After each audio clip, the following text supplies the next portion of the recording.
सुबह 10 बजे से लेकर 11 बजे के बीच में उपस्थित हूं आप सबके सामने। आज जिनकी कुंडली लेकर के आया हूं, कल मैंने श्री कृष्ण जोशी जी की कुंडली देखी थी। उनके पिता ने अपने दोनों बच्चों का नाम श्री कृष्ण और श्री राम रखा है। ये श्री राम जोशी जी की कुंडली है। ये कुंडली आई है 1000 ओक्स कैलिफोर्निया यूएसए से, मतलब ये अमेरिका में है और इनके दोनों बच्चों का जन्म अमेरिका में ही हुआ है। शुरू करते हैं आज का कार्यक्रम। कहीं नहीं जाना है, बिल्कुल बन के रहिएगा। कार्यक्रम के आरंभ में मैं बताता हूं मनुस्मृति की बात, पर उससे पहले बता दूं मेरा दूसरा चैनल है नकुल पाराशर शॉर्ट्स के नाम से, उसे भी अवश्य सब्सक्राइब कर लीजिए। और उसके बाद अपना प्रश्न जो भी आपके दिमाग में बनता हो कहीं से भी, तो मुझे कमेंट में लिख दीजिए। और रविवार के शाम का कार्यक्रम जो 8 बजे जाता है उसे देख लीजिए। इसके अतिरिक्त अगर आप अपनी कुंडली का वीडियो विश्लेषण कराना चाहते हैं कुंडली का, और तो अपना जो डेट ऑफ बर्थ, टाइम और प्लेस है वो भी कमेंट में अवश्य लिख दीजिए। इतनी सारी चीजें मुझे आरंभ में बतानी पड़ती हैं। अब आइए बताता हूं मनुस्मृति की बात।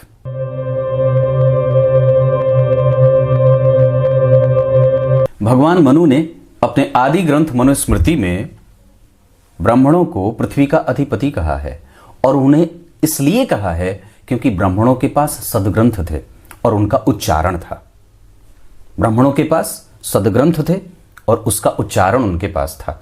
वस्तुतः बहुत अच्छी बात यह है कि जिस व्यक्ति के पास धर्म है उसी के पास कृतज्ञता भी है, और जिसके पास कृतज्ञता है उसी के पास राष्ट्रभक्ति का भाव भी है।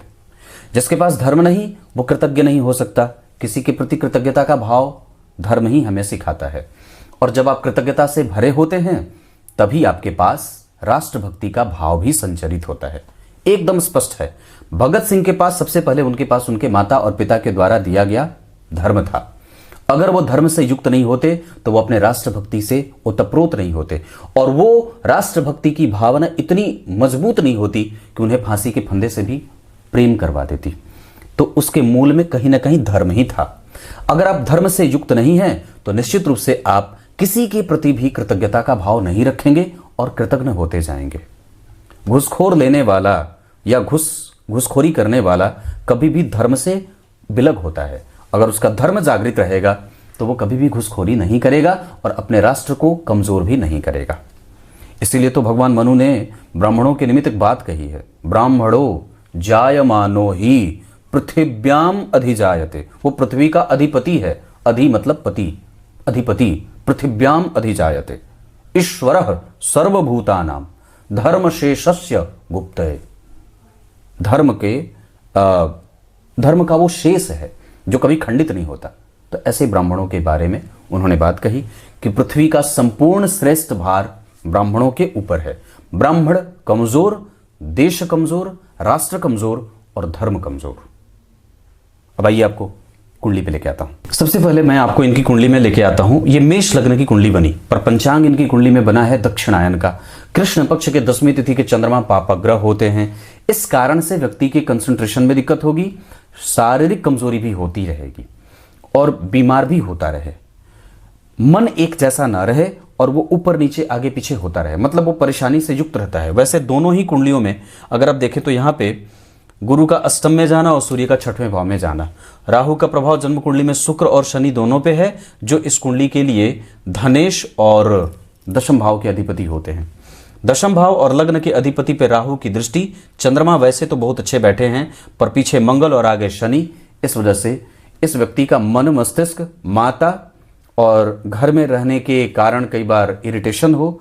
हालांकि प्रेम इनको संपूर्ण मिलता रहेगा, माता के पिता का, दोनों का, पर वस्तुतः गुरु का प्रभाव उच्च का है तो ये तो ठीक रहेगा। बुध का प्रभाव लग्न पे है जो इस कुंडली के रोगेश हैं, तो ऋण और रोग ये दोनों चीजें, जीवन में प्रतियोगिता का भाव, आत्मबल की कमजोरी, खराब मित्रता में ना जाए इसका ध्यान रखना होगा।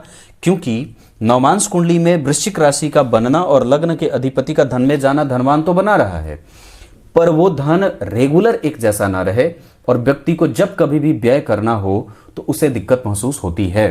क्योंकि 12वें भाव के अधिपति विपरीत राजयोग, व्यक्ति किसके कारण जीवन में विपरीत स्थिति में जाएगा, तो व्यय के कारण जाएगा।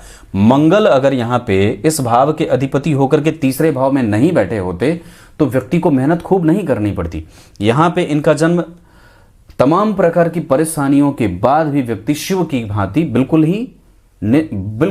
बना होता है, ऐसे ही उसको कोई फर्क नहीं पड़ता है।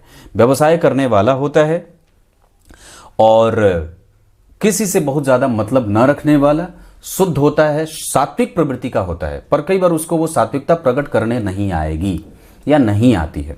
ऐसी स्थिति में कई बार व्यक्ति के अंदर जो कोमलता है वो सामने से दिखने में उसको आती ही नहीं है। जो निष्ठुर होता है भाव वो कई बार प्रकट हो जाता है, जो कोमलता है वो कई बार सामने से दिखती नहीं है, ऐसा भी होता है। वैसे यहाँ पे दशमांश कुंडली में लग्न के अधिपति का धन में नीच का होना और मंगल का मित्र की राशि में बैठना, भाग्येश का नीच का होना, ये ठीक नहीं है। मैंने जहाँ कल की कुंडली को बहुत अच्छा, उतना तो नहीं पर फिर भी ये कुंडली थोड़ी कमजोर हो रही है, क्योंकि भाग्य भाव के अधिपति जो बैठे हैं वो भाग्य भंग योग लगा रहे हैं। 12वें भाव के अधिपति इस कुंडली के लिए राजयोग कारक ग्रह के रूप में होते भी हैं।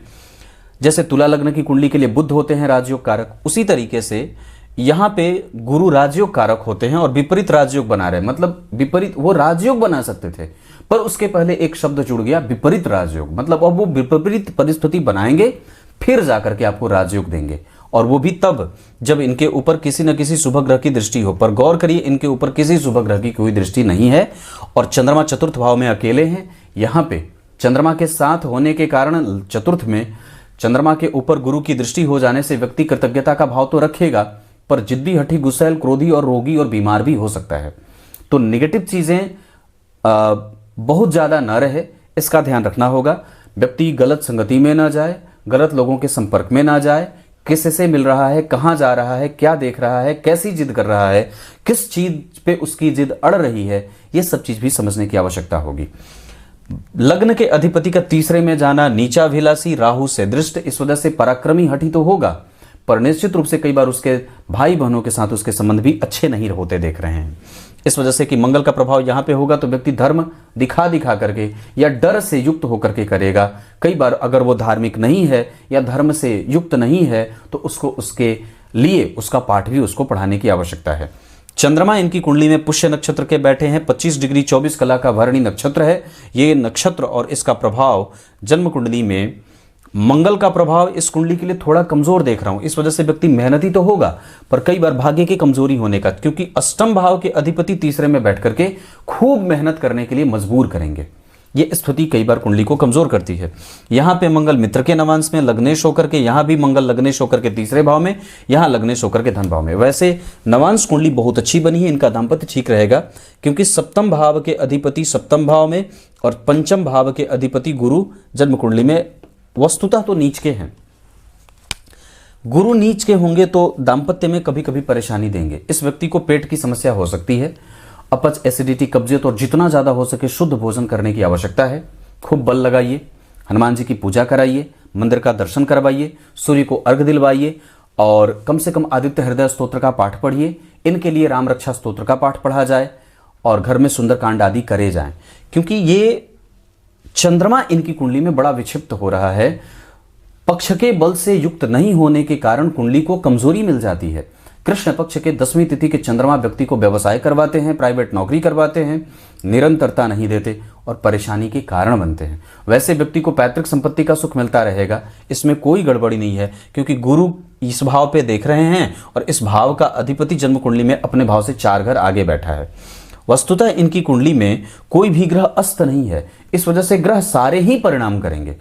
हाँ, पर भाव के आधार पे चंद्रमा अच्छे हैं, सप्तम भाव में बुध ठीक होंगे, तुला राशि के बैठे हैं, कम से कम सप्तमेश पंचमेश का संबंध है तो व्यक्ति तीर्थाटन वगैरह कर लेता है, तीर्थ क्षेत्र में उसके दर्शन के योग बनते हैं।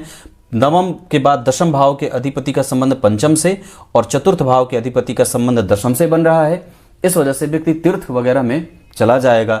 विदेश गमन का योग इनकी कुंडली में बना हुआ है, विदेश में रहने के योग बने हैं, परमानेंट बाहर रहने का योग बना हुआ है। धन भाव के अधिपति और लाभ भाव के अधिपति का संबंध एक साथ बनना व्यक्ति को धनवान और पैतृक संपत्ति से युक्त रखेगा। इनकी कुंडली के लिए 9 अंक बहुत अच्छा रहे। नक्षत्र के आधार पर पुष्य, स्वाति, हस्त, शतभिखा तो नहीं कहूँगा, श्रवण कहूँगा, और उसके बाद पुनर्वसु, पुष्य और मृगशिरा, ये कुछ नक्षत्र अच्छे बनेंगे। इसके अतिरिक्त इनकी कुंडली में मंगलवार का दिन बहुत अच्छा होगा। शनि इस कुंडली के लिए योग कारक स्थिति बना के बैठेंगे, दशम भाव के अधिपति हैं, पंचम में बैठे हैं।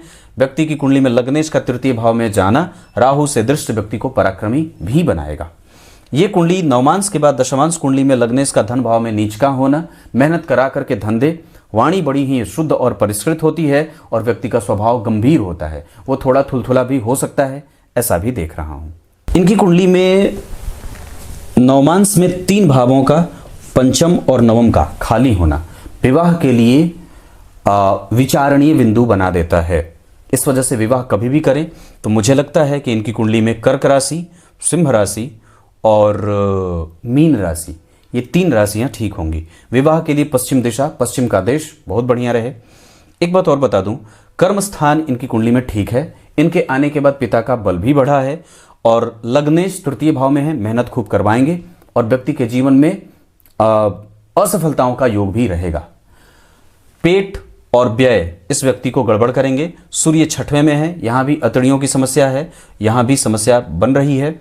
वैसे सप्तम भाव के प्रभाव में किसी भी प्रकार की कमजोरी नहीं है, पर यहां पे शुक्र सप्तम के अधिपति होकर के राहु केतु के संपर्क में है, शनि के संपर्क में है, इस वजह से व्यक्ति अपने पसंद से ही विवाह करेगा। एक बात और भी होगी, सूर्य और शनि का नवांश कुंडली में यहां पे आना ये ठीक नहीं होगा। कुंडली मिलाए बिना विवाह ना करें।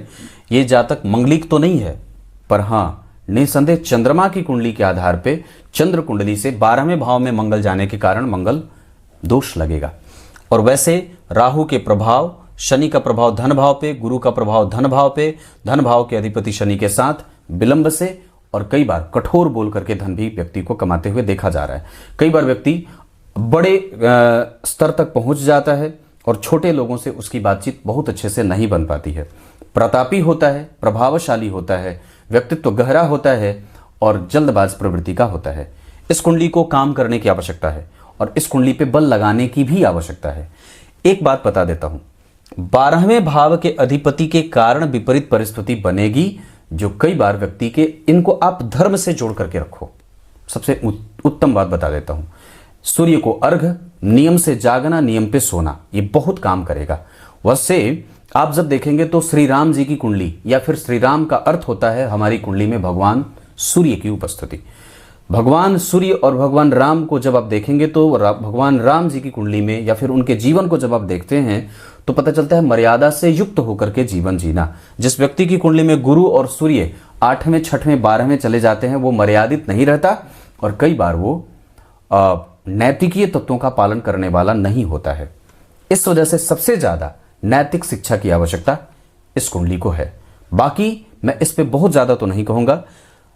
कर्म क्षेत्र के लिए ये कुंडली कमजोर नहीं है। मोरालिटी कितनी है और कितनी आप दे पाते हैं ये आप पे निर्भर करेगा। तब तक के लिए बहुत बहुत नमस्कार।